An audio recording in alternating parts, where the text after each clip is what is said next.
Yuk kita lihat, kita mulai dengan masa kecil Imam Nawawi, bagaimana beliau tumbuh menjadi pribadi yang berkah. Jadi maaf, tadi kita ulang ya, ada yang berkah tempatnya, ada yang berkah nasabnya, ada yang berkah kunyahnya. Kunyah itu seperti Imam Abu Daud. Abu Daud, ya, nama beliau itu Sulaiman, berasal dari Sijistan, Sulaiman As-Sijistani. Tapi tak ada orang kenal sekarang dengan nama Sulaiman lah. Kalau Sunan Abu Daud kan? Ya, tak pernah saya tanya apa kitab populer Sunan Sulaiman, tak ada. Mereka cakap semua jawab Sunan Abu Daud. Abu Daud itu bukan nama asli. Nama aslinya Sulaiman. Dia berasal dari Sijistan.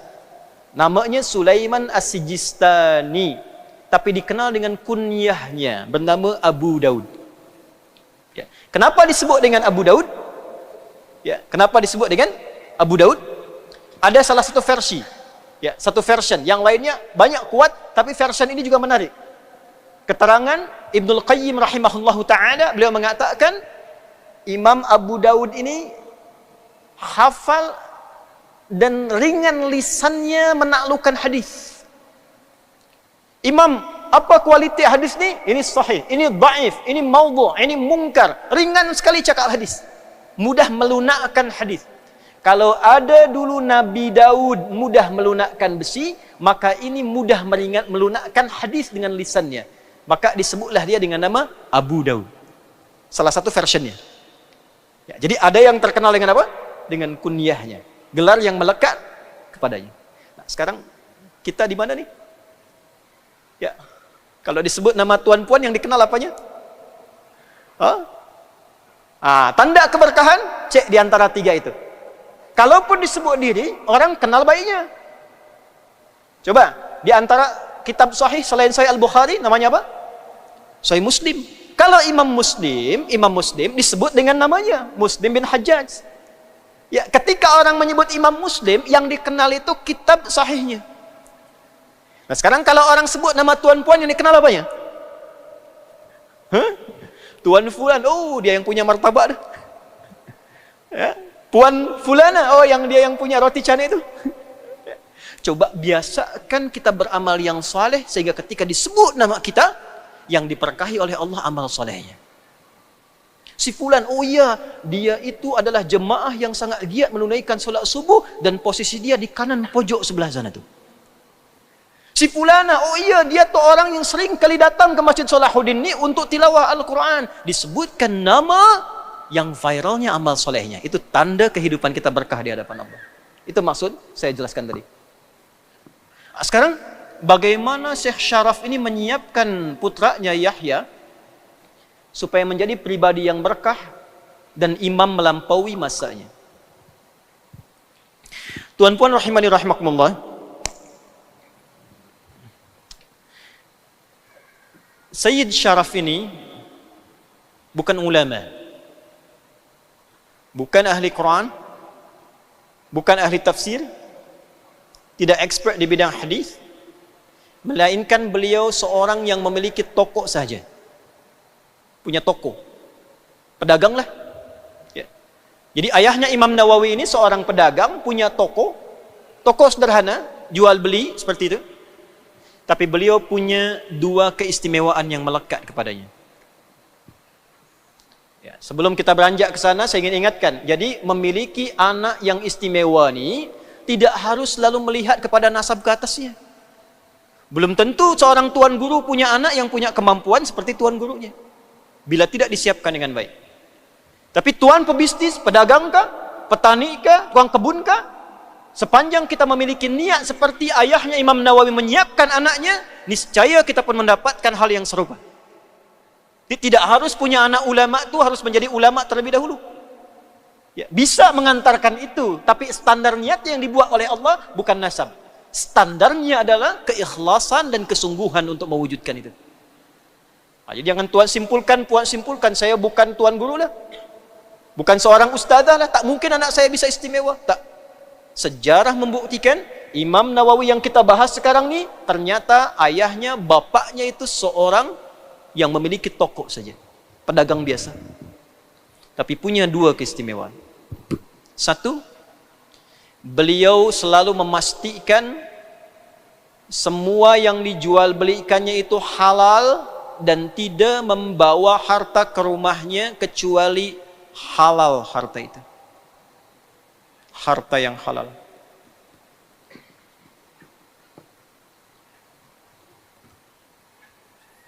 Jadi sedari kecil Imam An-Nawawi mendapatkan semua kebutuhan hidupnya dari ayahnya tercinta dan dipastikan tak ada sekecil apapun yang sifatnya haram. Semua halal. Ini saya beri rahasia ya. Tapi ini diantara kita saja ya. Sampai Imam Nawawi dewasa pun sampai wafatnya. Karena nanti Imam Nawawi ini wafat lebih dulu dibandingkan ayahnya. Jadi Imam Nawawi wafat, ayahnya masih hidup sampai 7 tahun kurang lebih. 7 tahun baru kemudian meninggal dunia. Itu semua makanannya dikirimkan oleh ayahnya. Saking ingin memastikan semua apa yang dimakan tuh halal bagi anaknya. Semua yang dimakan. Imam An-Nawawi tak pernah makan kecuali makan dari ayahnya saja. Kecuali bila ada jemputan untuk jamuan, beliau terima setelah dipastikan orang yang menjemput itu orang yang baik, orang yang saleh, dan makannya tak boleh sendiri, tak bisa sendiri. Harus berjamaah. Itu Imam Nawawi. Kalau beliau ada jemputan, undangan, ayo undangan makan syekh. Kalau diundang tak boleh makan sendiri. Tak bisa makan sendiri. Ayo, yang lain pun harus ikut makan. Ya. Susah juga ini. Dari Masjid Selangor, Ustaz, di bawah ini ada makanan. Saya ingin praktikkan Imam Nawawi, saya tak bisa makan sendiri. Semua jemaah mesti makan. Nah, Imam Nawawi macam itulah. Ya, semua diundang. Tapi kalau tak ada jemputan untuk makan, undangan makan, beliau tidak makan kecuali yang dikirimkan oleh ayahnya. Tuan-puan tahu apa yang dikirimkan? Cuma 2. 1, kue kering, kek yang kering. 2 zaitun, kue kering dan zaitun. Ya, 2 ini saja. Makannya malam ba'da isya, minumnya di waktu sahar menjelang fajar. Seumur hidup sampai meninggal. Makan itu sekali saja. Imam An-Nawawi itu diantara kemuliaannya, karamahnya, beliau dalam sehari makannya hanya sekali saja. Ya, kalau tak sanggup jangan ditiru ya. Ini saya cerita dulu nih, ya. Makannya hanya sekali, itu pun diantarkan oleh ayahnya. Kue kering saja. Ya, kue kering. Kalau kue kering itu ya nampaklah kita. Bukan bagian terlezat ya. Kue kering, lantas yang keduanya zaitun. Makanan dimakan ba'da isya, minumnya di waktu sahar. Sahar. Sin, ha, ra. Jamaknya ashar. Khar. Kita dalami sedikit ya, supaya lebih mendalam pengetahuan kita. Ini malam tu, jazakallah khair. Malam tu dibagi 3. 1 ada lail, 2 ada lailah, 3 akhir malam disebut dengan sahar. Waktu singkat sekejap saja menjelang fajar. Lail dimulai ba'da isya. Ya, isya jam berapa di sini, Malaysia? 9 kurang. Jam 8 ya. Ya, setengah 9, lepas isya itu masuk lail. Lail. Di lail, layali, laila, lili, leli, lala, itu malam. Ada ibu puan namanya Laila, itu ibu malam-malam. Lail, malam. Bila ada yang istimewa di malam tu, maka tambahkan tak di akhirnya menjadi lailah. Al-Quran turun di satu malam, malamnya istimewa, berkah malamnya, memiliki pahala lebih dari 1000 bulan. Maka tambahkan tak dari lail menjadi lailah. Inna anzalnahu fi lailatil qadar. Bukan lail tapi lailah. Quran surah 97. Bila malam ni mau usai, mendekat kepada fajar, kurang lebih 20-30 minit lah sebelum fajar, maka namanya berubah menjadi sahar. Sahar. Lail, sifatnya istimewa menjadi lailah. Lailah.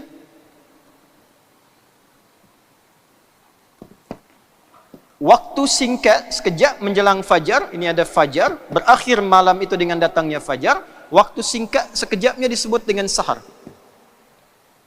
Jamaknya ashar. Aktiviti yang dilakukan di waktu sahar namanya sahur. Sahur. Ramadan lepas kita kenal sahur, makan sahur. Kenapa disebut dinamai dengan makan sahur? Karena makannya dilakukan di waktu sahar. Waktu singkat sekejap menjelang fajar. Jadi kalau fajar jam 5, jam 6 sekarang misalnya, jam 6, maka jam 5.30 itulah sahar. Makan sahur tu makan di waktu sahar. Kalau tuan makan jam 3 itu makan malam sekali. Ya. Sahar, pekerjaan, aktiviti yang dilakukan di waktu sahar disebut dengan sahur. Ada rahasia dalam Al-Quran. Rahasia ini begitu luar biasa. Ya, saya bisa ijazahkan ni. Kalau tuan-puan mengamalkan ini selama hidup, itu disifati oleh Al-Quran sebagai penghuni taman surga yang sedang berpetualang di bumi. Dua, akan cepat dikabulkan doanya. Bahkan ada orang yang belum minta, Allah sudah kabulkan. Amalan ni istighfar. Istighfar. Astaghfirullahalazim, astaghfirullahalazim, astaghfirullahalazim. Alladzi la ilaha illa huwal hayyul qayyum wa atubu ilaih. Atau bisa Rabbi inni zalamtu nafsi faghfirli fa innahu la yaghfirudz dzunuba illa ant. Dalam riwayat hadisnya Allah langsung mengatakan memang tiada yang mengampuni dosa selain aku, kata Allah. Maka Nabi pun tersenyum mendengar itu. Lantas sahabat bertanya, ya Rasulullah, kenapa engkau tersenyum? Nabi sampaikan, karena ketika membaca itu Allah menjawab, dan memang tak ada yang mengampuni dosa kecuali aku. Artinya dosa kita diampuni. Istighfar. Itu ada di Quran surah ke-51 ayat 18. Rumus tadi itu, ijazahnya di Quran surah 51 ayat 18. Wabil ashari hum yastaghfirun. Ada orang-orang takwa yang punya sifat ihsan, dia punya rutiniti setiap menjelang fajar, dia banyak beristighfar pada Allah. Lepas tahajud, istighfar. Istighfar. Itu cepat mengabulkan doa. Orang yang membiasakan istighfar di waktu sahar, dia diserupakan, disamakan dengan 4 orang yang melakukan amalan. Ya, ada 4 amalan istimewa di Al-Quran, dilakukan oleh orang-orang istimewa, 4-nya ini disamai dengan istighfar di waktu sahar. Itu ada di Quran surah ke-3 Ali Imran ayat 17. Quran surah 3 ayat 17. As-sabirina was-sadiqina wal-qanitina wal-munfiqina wal-mustaghfirina bil ashar. As-sabirina, orang-orang sabar. Dia orang yang rajin istighfar di waktu sahar, ditanamkan oleh Allah kesabaran dalam dirinya. Kesabaran. Ya. Lihatlah mau berangkat ke KL sekarang, lihat macet lah. Macet sangat, dia sabar. Orang banyak klakson, dia merojak Al-Quran. Dia tilawah Al-Quran. Alhamdulillah yang telah menghadirkan macet bagi hamba sehingga hamba bisa membaca Al-Quran. Rajin istighfar. Pernah begitu? Ya, pim-pim ayo. Kenapa lama sekali ni? Ya. Sabar. Was-sadiqina, jujur dalam hidup. Ya, sadiq itu orang yang benar dan membenarkan apa yang Allah perintahkan. Ya. Allah sampaikan misalnya, faqra'u ma tayassara minal Qur'an, baca Al-Quran walaupun yang pendek-pendek, yang mudah-mudah, dia benarkan, benar ya Allah, sadaqallahul azim, setelah itu dia baca. Itulah sadiq. Kalau dia menambah kebenarannya dengan meyakinkan pada orang pun yang belum yakin, maka berubah namanya menjadi siddiq. Siddiq. Orang tak yakin, dia yakin. Siddiq. Ya. Kenapa warisan tu mesti 2:1 bagi laki-laki? Dia belum tahu ilmu, tapi dia yakini. Saya yakin seyakin-yakinnya. Amantu billah wa bi ahkamih. Maka disebutlah siddiq. Abu Bakar disebut dengan bergelar siddiq karena meyakini apapun yang melekat pada Nabi, sekalipun itu dia belum ketahui. Ya. Wal qanitin, khusyuk dalam ibadah. Orang yang rajin istighfar itu cenderung khusyuk dalam ibadah. Ya. Dekat dengan Allah. Kerana itu setelah ayat itu langsung syahidallah. Ya, syahidallahu annahu la ilaha illa huwa wal malaikatu wa ulul ilmi. Nah, rajin istighfar itu merasakan kedekatan dengan Allah sehingga ketika dia menunaikan solat pun terasa khusyuk dalam dirinya. Ada kerinduan. Ya, itu ada di Al-Baqarah di ayat 45 sampai 46. Seakan-akan dia merasa dipanggil Allah dan bersiap kalau itu menjadi sujud terakhir yang dia tunaikan. Alladzina yadhunnuna annahum mulaqu rabbihim wa annahum ilaihi raji'un. Ada orang khusyuk saat akan menunaikan solat, dia merasa Allah telah memanggilnya, dia persiapkan dirinya dan dia merasakan sekalipun aku sujud dipanggil oleh Allah, aku siap menjadi sujud terakhir yang aku tunaikan saat ini. Mau seperti itu? Nanti sebentar lagi lah Jumat ya. Kalau tiba aja. Ya. Ada orang-orang itu siap yang panggil Allah. Labbaik ya Allah. Ya, siap dia. 4. Ya, maaf sebelum 4, sifat orang khusyuk dalam solat disebut qanit. Jamaknya qanitin. Di mana ditemukannya? Di Quran surah kedua ayat 238. Paling kanan sebelah atas di pojok mushaf. Quran surah 2 ayat 238. Hafidhu 'alas salawati was salatil wusta wa qumu lillahi qanitin. 4. Wal munfiqin, rajin berinfak. Berinfak, memberi. Orang-orang yang rajin istighfar diberi oleh Allah keluasan harta dan kelapangan hati. Luas harta tuh bila dia punya harta bisa dibagi, tak punya pun dia berbagi walaupun dengan doa. Atau sikit pun dia beri, kelapangan hati. Bila dia bisa lakukan itu, ditambah oleh Allah surganya diberikan seluas langit dan bumi. Dan amalan pertamanya istighfar. Ditemukan di mana? Quran surah ketiga Ali Imran ayat 133 sampai 134. Quran surah 3 ayat 133 sampai 134. Wasari'u ila maghfiratin min rabbikum. Ayo bergegas, jangan banyak fikir untuk istighfar. Ayo coba lihat di mushaf ya. Tengok mushaf. Ada sara'a, ada sa'a. Itu berbeza. Tuan nanti sekejap nih, lepas nih insya-Allah menunaikan Jumat. Ayat tentang Jumat menggunakan sa'a. Sila cek tengok Quran surat 62 ayat 9. Quran surat 62. Quran surat 62 ayat 9. Paling kiri sebelah atas di mushaf. Ya ayyuhalladzina amanu idza nudiya lis-salati min yaumil jumu'ati fas'au ila dzikrillah. Fas'au dari kata sa'. Tapi istighfar dia menggunakan sara'a wasari'u ila maghfirah. Tuan-puan tengok terjemah tu. Terjemahnya samalah. Fas'au bergegas, bersegera. Wasari'u dan bersegera. Bila terjemah itu sama, mengapa lafadznya berbeza? Nah, nanti yang biasa baca kitab, ada kitab namanya Al-Furuq Al-Lughawiyah. Ya, dikarang oleh Abu Hilal Al-Askari. Membezakan kata-kata yang mirip seperti sama, tapi maknanya berbeza. Sa'a itu bersegera dengan persiapan, prepare. Punya prepare dulu. Oh sekarang Jumat jam 1:09. Ayo bergegas ke masjid, tapi jangan langsung berangkat. Prepare dulu. Mandi dulu. Pakai wangian yang baik. Siapkan hati yang baik. Sehingga ketika masuk masjid, khusyuk keadaan kita untuk menyimak khutbah. Itu saat. Seperti tuan-puan sa'i, siap-siap dulu. Setelah tawaf, jangan langsung sa'i. Solat dulu 2 rakaat. Solat sunnah ba'da tawaf. Minum dulu air zam-zam. Ya? Setelah itu sa'i. Dengan persiapan yang baik. Hati khusyuk, tak tergesa-gesa. Tapi istighfar tak. Istighfar menggunakan sara'a berarti kerjakan tanpa harus fikir. Langsung bergegas. Berbuat salah sekarang ni siang, istighfar sekarang, jangan tunda malam. Karena tuan-puan tak tahu kapan maut tu tiba. Saya mau taubat istighfar malam saja lepas tahajud lah. Ternyata asar datang malaikat maut. Assalamualaikum. Pulang yuk. Itulah sebabnya kenapa istighfar menggunakan sara'a. Wasari'u, bergegaslah, bersegeralah untuk istighfar. Jangan banyak fikir.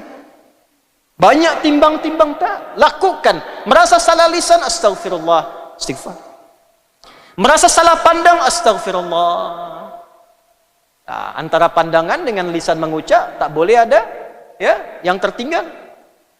Lihat YouTube, oh ternyata ada iklan-iklan ini tanpa aurat. Astagfirullah, tapi matanya tak beralih. Astagfirullah, tak. Dia berpaling, astagfirullah. Itu istighfar. Bila kita bisa melatih itu tiap waktu sahar, istighfar, istighfar, istighfar, istighfar, istighfar.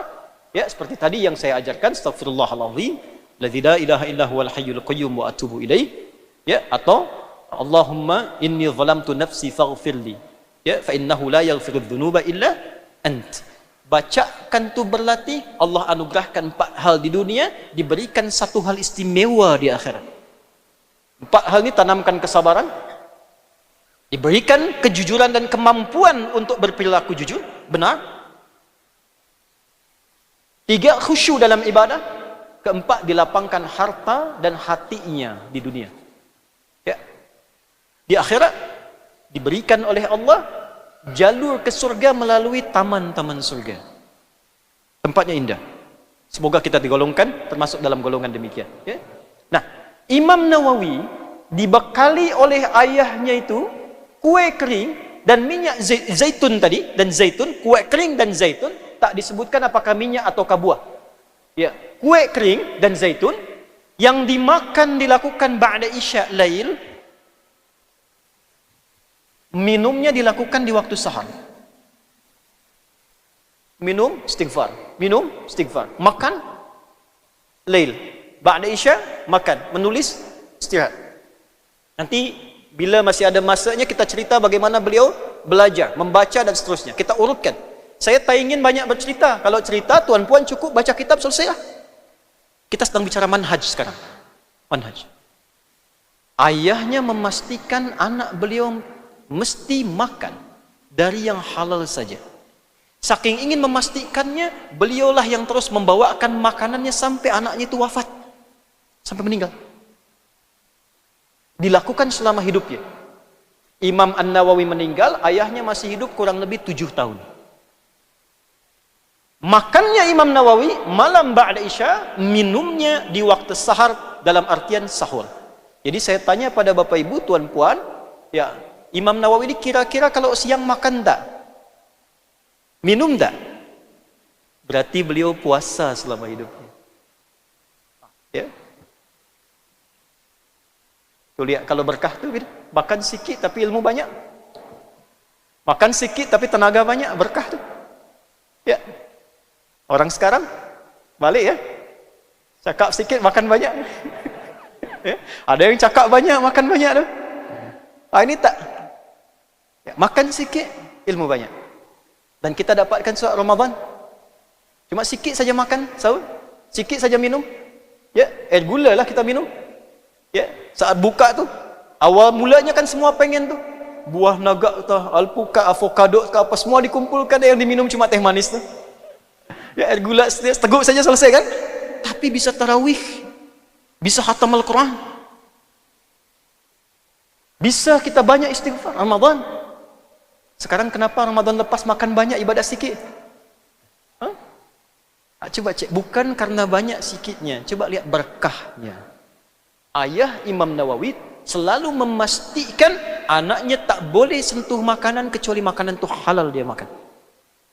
Di tuan-puan kalau menginginkan anaknya, budak-budak yang kecil-kecil tu menjadi imam besar kemudian hari, pastikan semua makanan dan minuman dia halal. Jangan pernah bawa yang haram ke dalam rumah. Kami punya sekolah khusus untuk mencetak ulama saja di Indonesia, di Bekasi. Hanya terima 40 dalam setahun. Yang daftar bisa 1000. Mula menerima dari usia 3 tahun. Jenjangnya sampai PhD, sampai doktora, sampai S3. Jadi diterima 40 dari usia kecil-kecil, budak-budak 3 tahun, 4 tahun, dia belajar sampai dia dapat PhD. Scholarship. KB-nya saat datang kelompok bermain, mesti diantar oleh ayah ibunya. Dengan seragam tempat dia bekerja, profesinya apa. Ya, bila dia, semisal saja, polis, dia pakai pakaian polis, dia hantar anaknya ke sekolah. Perhatikan. Lalu kami ajarkan pada anaknya cakap kepada orang tuanya, ayah, aku mau belajar di sini, tolong ayah cari yang halal, jangan pernah cari yang haram, karena nanti akan merusak pelajaranku di sini. Disampaikan itu oleh anaknya yang baru berusia 4 tahun. Ayahnya peluk anaknya, dia menangis, dia pamit pergi. Bukan anak yang cium tangan ayah, ayah cium tangan anak. Usia 5 tahun, di TK, kindergarten, itu 5 juz hafalan Quran. Ibtidaiyah, elementary, ya, SD, 30 juz. Kita wisuda di Mekah, di Madinah, baru masuk boarding, pondok, 6 tahun. Ya, itu scholarship semua hanya bawa tubuh saja. Tak boleh bawa pakaian, tak boleh bawa yang lain. Semua kami sediakan. Ya, 100% scholarship, full scholarship. Sampai lalu, ya, college, sampai ke PhD. Lalu pulang kembali ke daerah masing-masing untuk mengajar lagi. Kalimat pertama yang disampaikan pada bapak ibunya, jangan pernah cari yang haram. Nah, tuan pun begini, saya tak mahu datang ke sini, saya tak minta apapun. Saya datang sendiri, tiket sendiri, mengajar sendiri, saya tak minta apapun termasuk pada panitia. Semua niaga saya dengan Allah. Tapi semua kedatangan saya ini hanya untuk menyabarkan salah satunya, pastikan semua yang melekat pada diri kita itu disukai oleh Allah. Jangan pernah cari yang haram. Berat timbangan kita saat kembali kepada Allah. Nabi sampaikan setiap yang haram masuk ke perut diri kita ini, itu sama sahaja dengan bahan bakar neraka. Sama kita mengumpankan diri kita ke dalam neraka. Ini keberkahan Imam Nawawi yang pertama. Yang kedua, ayahnya ini punya sifat istimewa yang kedua. Selain memastikan hartanya halal, beliau juga zuhud dalam urusan dunia. Zuhud. Orang ini disebut zahid. Zahid.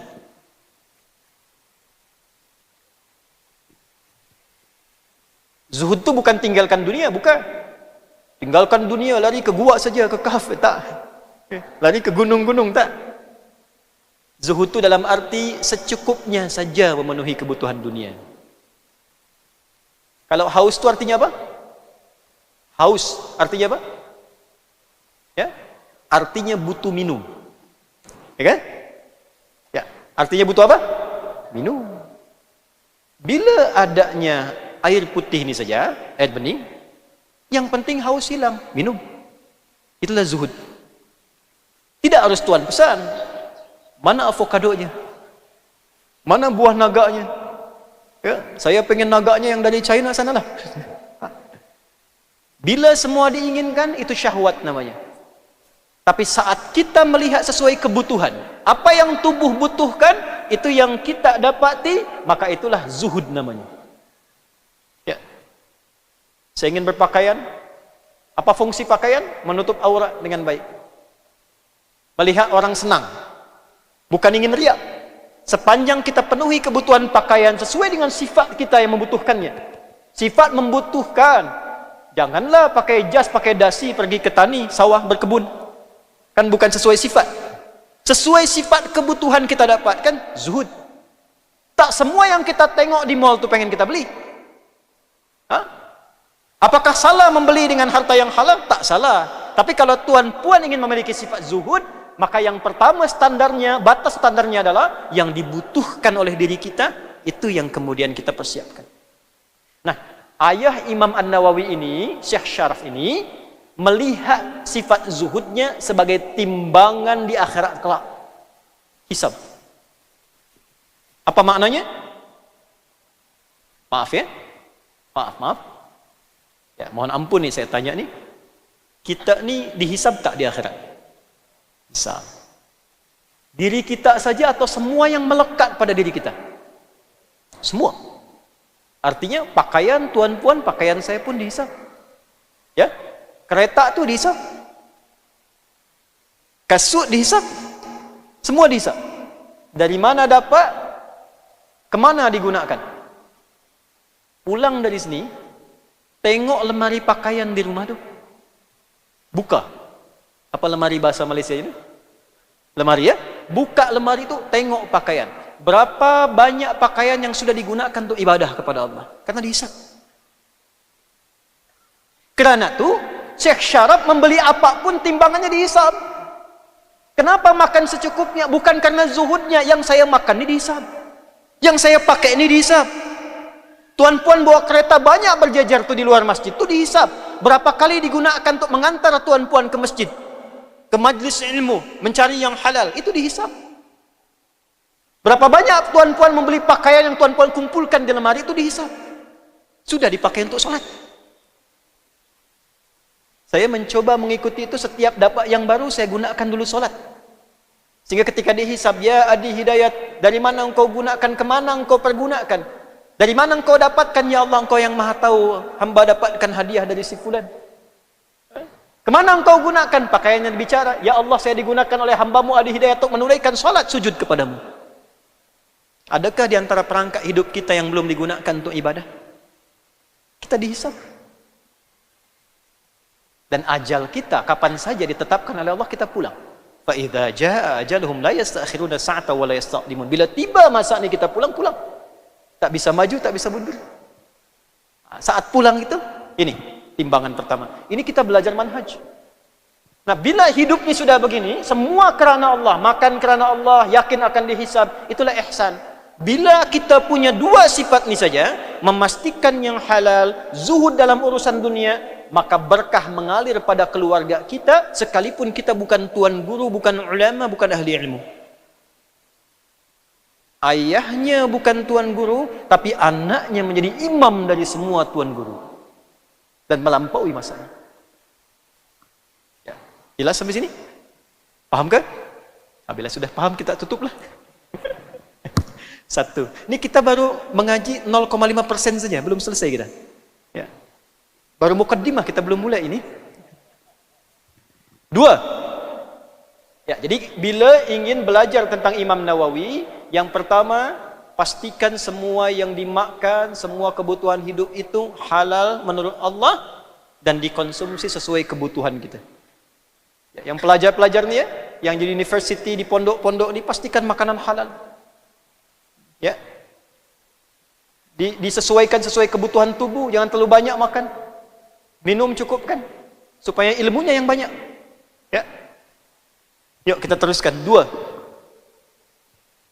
Ketika Allah berikan keberkahan pada dirinya, maka diberikan pula keberkahan pada jiwanya. Dibimbing oleh Allah jiwanya. Bimbingan kepada jiwa bagi para nabi disebut dengan wahyu. Bimbingan kepada manusia biasa disebut dengan ilham. Ya.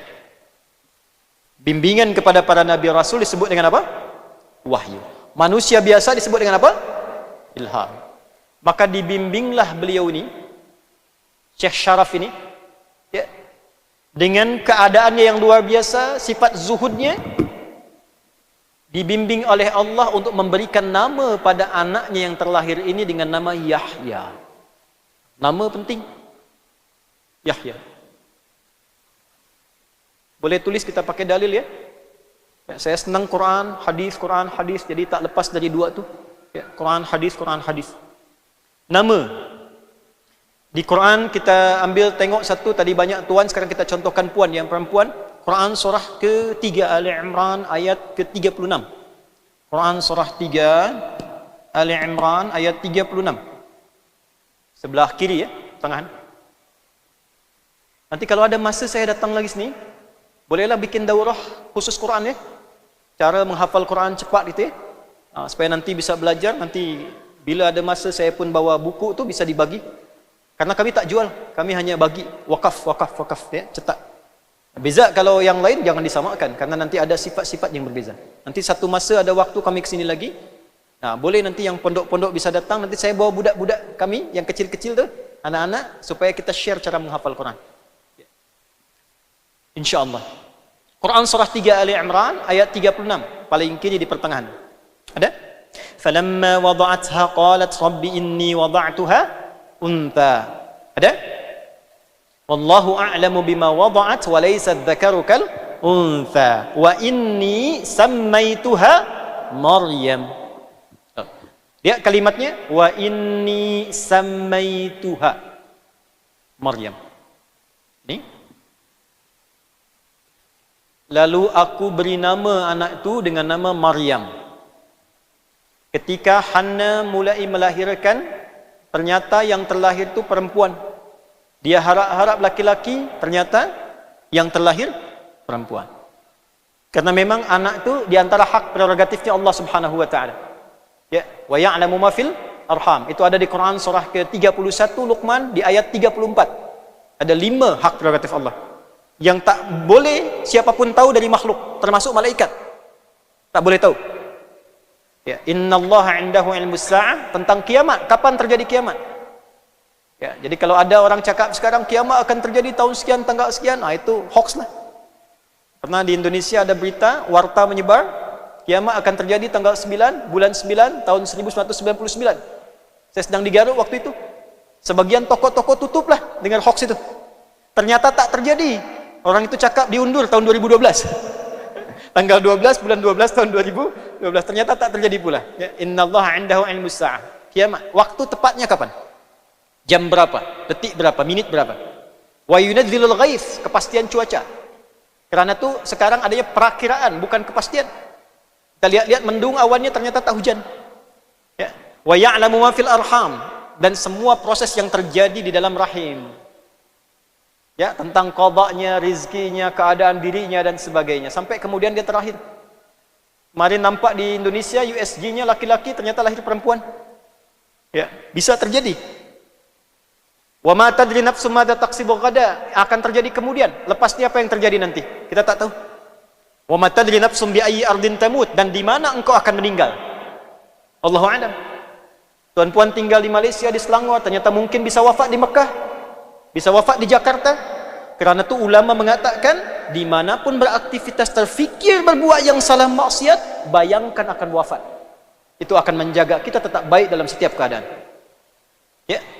Nah ini lahir, dia pingin menjadi laki-laki bayinya, ternyata Allah berkehendak perempuan. Karena waktu itu sudah viral. Ini anaknya Imran almarhum, karena Imran meninggal sebelum Maryam lahir. Ya, anak ini karena bapaknya saleh, ibunya salihah, viral akan ada nabi terlahir di masa itu, maka berharap anaknya laki-laki, ternyata terlahir perempuan. Poin kita, ketika lahir ini anak perempuan, diberilah nama. Wa inni sammaituha Maryam. Maryam. Ini poin kita. Perempuan yang terjaga, yang terhormat, terjaga, afifat, Maryam. Maria. Hadisnya, hadis. Saya tuliskan dulu, kita ambil yang Sunan Abu Daud dulu. Tak apa. Bismillah. Nanti kalau sudah habis insyaallah. Abu Daud, Sunan Abu Daud, nombor 4948.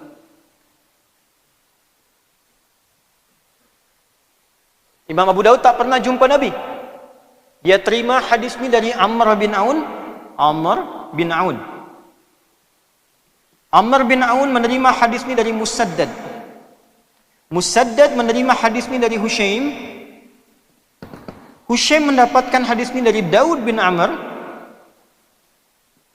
Daud bin Amr mendapati hadis ini dari Abdullah bin Abi Zakaria, Ibnu Abi Zakaria. Abi Zakaria ini nama aslinya Iyas bin Marsad. Iyas bin Marsad. Abi Zakaria menerima dari Abu Darda. Nah, Abu Darda ini yang jumpa Rasulullah SAW. Abu Darda menerima dari Rasulullah SAW. Jadi hadis ini diriwayatkan oleh Imam Abu Dawud dari Amr bin Aun. Amr bin Aun menerima dari Musaddad. Kalau kita pakai redaksi hadisnya, haddatsana Amr bin Aun, qala akhbarana wa haddatsana Musaddad, haddatsana Hushaim. Kemudian an Daud ibnu Amr, an Abdullah ibn Abi Zakaria, an Abi Darda radhiyallahu taala anhu, anin Nabi sallallahu alaihi wasallam. Okay? Apa hadisnya? Innakum tud'auna yaumal qiyamati bi asma'ikum wa asma'i abaikum fa ahsinu asma'akum. Paham? Tak. Innakum, izinkan saya terjemahkan dengan nahwunya ya, supaya agak dalam kita mengkaji. Innakum, inna harfu nasbin wa taukidin tansibul isma wa tarfa'ul khabara mabniyun 'ala al-fathi la mahalla lahu min al-i'rabi. Inna itu huruf untuk menguatkan sebuah hukum. Bila ada informasi dibuka dengan inna, maka tancapkan informasi dalam jiwa kita terdalam, jangan goyah. Nasab tu kalau dalam gramatikal menjadikan kalimat setelah inna itu fathah harakatnya. Masjid, ada inna, innal masjida. Tapi dalam makna di balaghah, orang berkata, orang Arab cakap, nasaba rajulu asahu fil ardi.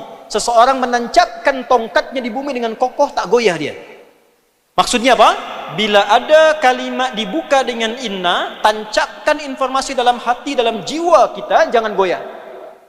Innakum, sungguh tancapkan dalam jiwa kalian, jangan goyah, kata Nabi. Kalian semua tu tud'auna yaumal qiyamati, akan dipanggil kita hari kiamat. Dipanggil. Nada munadi, fulan, fulan, fulan. Bi asma'ikum, dengan nama-nama yang melekat pada diri kalian. Wa asma'i abaikum, dan nama bapak-bapak yang dinasabkan pada kalian. Saya Adi Hidayat bin Muhammad, dipanggil Adi Hidayat bin Muhammad. Fulan bin fulan, fulan bin fulan. Ada riwayat lain nanti bi asma ummahatikum, dinisbatkan pada ibu. Ya, seperti Isa bin Maryam. Misal. Atau yang mohon maaf terjadi kecelakaan-kecelakaan yang kita jauhi ya. Yang zina itu kalau dia zina walaupun dinikahi tetap nasabnya nyambungnya ke ibu. Nah, kerana itu jaga diri ya. Jaga diri baik-baik, jauhi maksiat. Eranya sekarang sudah berubah tu. Balik. Fa ahsinu asma'akum, maka Nabi sampaikan, baguskanlah nama-nama kalian tu. Baguskan nama-nama kalian tu. Di nama-nama kita ni akan dipanggil di hari kiamat, kata Nabi, pastikan umat-umat Nabi tu namanya baik-baik saat dipanggil. Kerana itu dalam Islam tak boleh kita memberikan nama-nama yang tak baik. Nama-nama, gelar-gelar yang tak elok, tak boleh. Ya, bahkan ada nama yang tak baik, itu pernah ada seorang perempuan di zaman Nabi, namanya itu tak baik. Namanya Asiyah. Ada dalam hadis lanjutan, nomor hadis 4592. 4952, maaf, 4952. Ya. Imam Abu Daud menerima dari Ahmad bin Hanbal, rawinya Ahmad bin Hanbal, dan Musaddad. Imam Abu Daud menerima dari Ahmad bin Hanbal dan Musaddad. Ahmad bin Hanbal, Musaddad menerima dari Yahya, bukan Yahya Imam Nawawi, yang lain. Dan Yahya menerima dari Ubaidillah. Ubaidillah menerima dari Nafi'. Nafi' menerima dari Ibnu Umar, Abdullah bin Umar radhiyallahu taala anhuma. Ibnu Umar menerima dari Nabi sallallahu alaihi wasallam. Itu sanadnya. Apa kata Nabi? Disampaikan kepada Nabi seorang perempuan namanya Asiyah. Lalu qala, Nabi bersabda, anti jamilah. Namamu bukan Asiyah, namamu Jamilah. Digantilah oleh Nabi. Asiyah itu yang bermaksiat. Kenapa diberi nama maksiat? Karena maksiat itu kebanggaan di era jahiliyah. Kalau tak bermaksiat, tak banggalah dia. Ya. Dia orang jahiliyah itu disebut jahiliyah karena senang berbuat maksiat. Zina khatam. Mabuk tu mabuk, pemula saja mabuk tu 5 kali dalam sehari. Pemula. Pemabuk pemula tu 5 kali dalam sehari, era jahiliyah. Nanti ayat-ayat tentang mabuk berhenti, itu karena permintaan Umar bin Khattab. 5 kali dalam sehari. Itu pemula. Khatam. Sehingga kalau berbuat maksiat, bangga.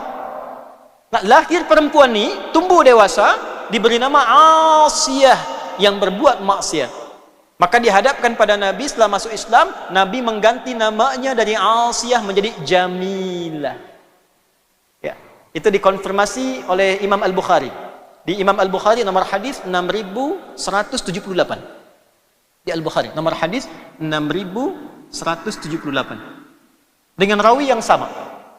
Ya, Al-Bukhari menerima dari siapa? Ada Musaddad, Musaddad menerima dari Yahya, Yahya dari Ubaidillah, Ubaidillah dari Nafi', Nafi' dari Ibnu Umar, Ibnu Umar dari Nabi sallallahu alaihi wasallam. Riwayat yang sama. Jadi hadis dengan hadis saling menguatkan. Jelas ya? Anti jamilah. Kata Nabi, kamu bukan pelaku maksiat. Engkau orang yang elok. Elok dalam akhlak, dalam perilaku, dan seterusnya. Jadi ini boleh mengganti nama dari yang maknanya tak baik menjadi makna yang baik. Hati-hati ya. Hati-hati, sudah dicek namanya, coba dicek lagi. Nama itu doa. Na'udzubillah, jangan sampai terjadi. Ada nama-nama setan pun ada. Ya, dicek, ada 9 jenis setan.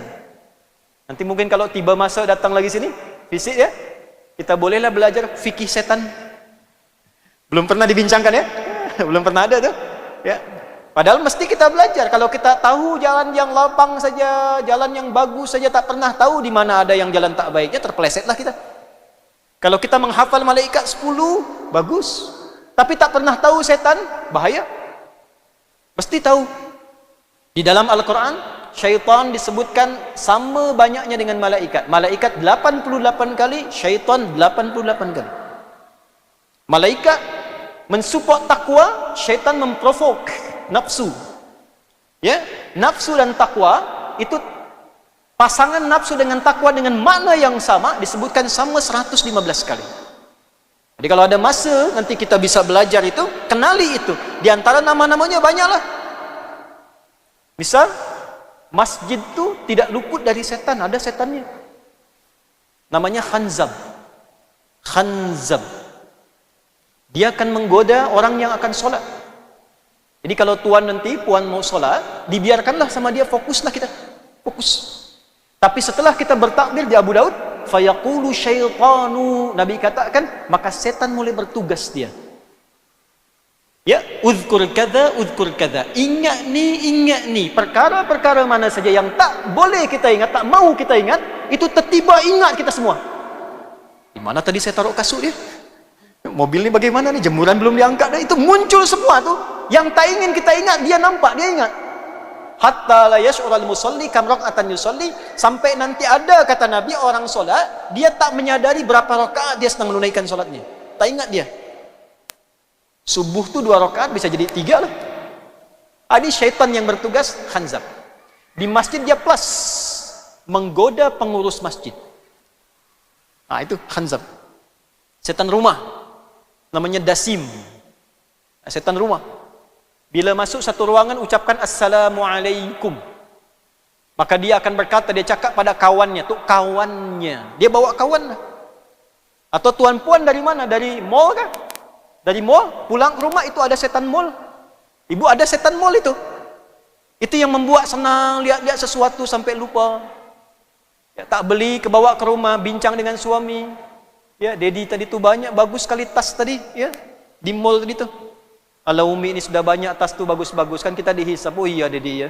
Tapi yang tadi pun bagus tadi itu setan mall ikut ke rumah itu.